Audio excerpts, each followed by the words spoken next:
Red Dead Redemption 2 is my favorite video game of all time.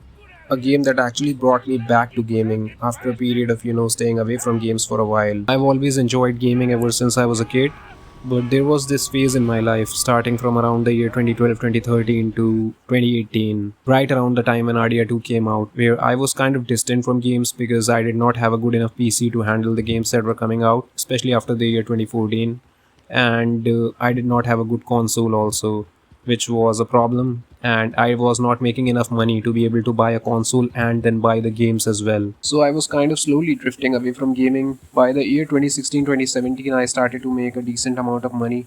I mean decent enough to be able to buy a console of my choice and some games of my choice as well.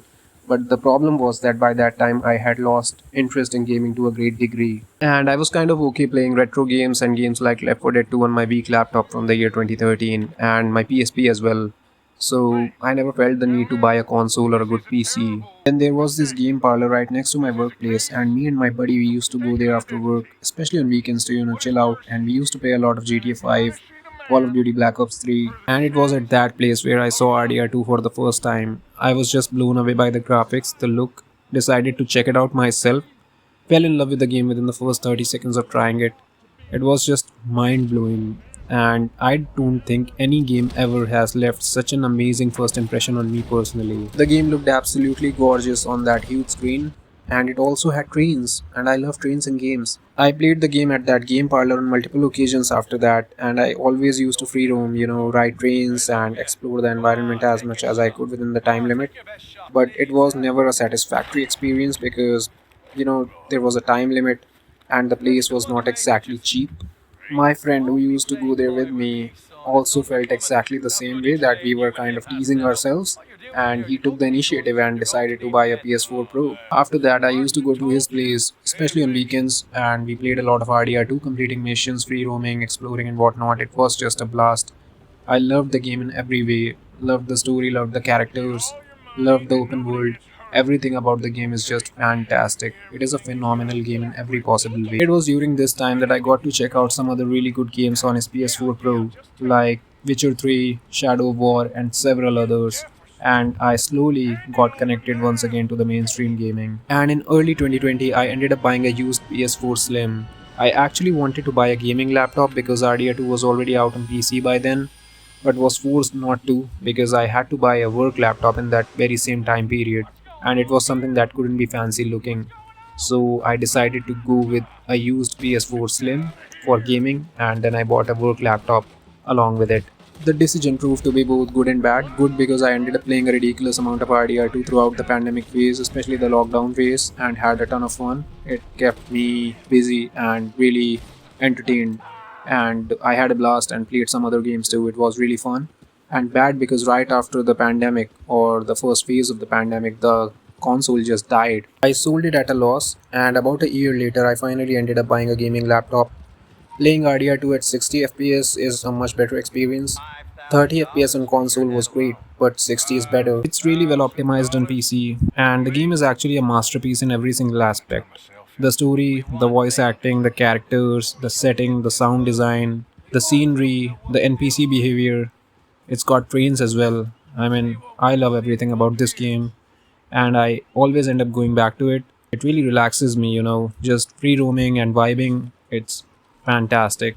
So many things to do in this game, and so much random stuff that happens all around you. It's an open world where you can end up losing hours upon hours. It looks so good, and it's so immersive. Once you get into it, it's really difficult and painful actually to get out of it. I really struggle to find that kind of time now, but whenever I do, I always make sure to jump into it, to fully enjoy the experience of free roaming exploration and just doing nothing out there in the open world.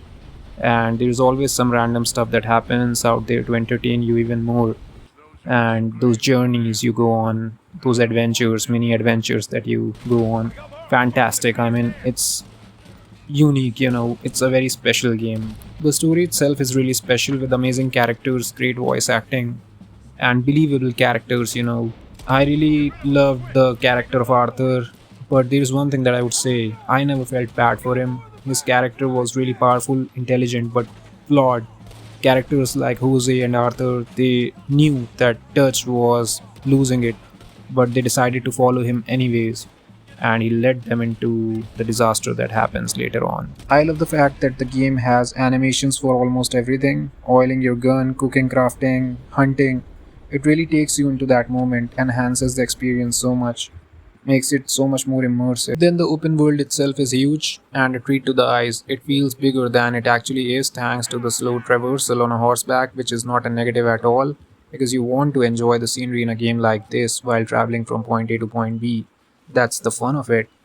And you've got so much environmental variety. You've got snow capped mountains, lush green plains, swamps, deserts, with a wide variety of wildlife out there, which is fantastic. Free roaming in the open world, doing nothing, just traveling and enjoying the scenery, is something that really relaxes me. It's a really soothing experience, and I really love it. It's a perfect game to kind of get lost in, beautiful in every way. It's really special for me. It brought me back to mainstream gaming and is my favorite game of all time, without doubt. Anyways, who do you think is the main villain in RDR2? Micah, Dutch, or the Pinkertons? In my opinion, it is Dutch. He was surrounded by people who loved and trusted him blindly, and yet, if you also love RDR2 just like I do, I mean, you definitely do, that's why you are still here. You should definitely check out the video I made on Days Gone, because that is a game that I think you are definitely gonna enjoy a lot. Both games have some similarities and I'm sure you're gonna find it interesting. I always wanted to talk about RDR2 on the channel, so thank you very much to whoever's watching. Please do leave a like. Peace out.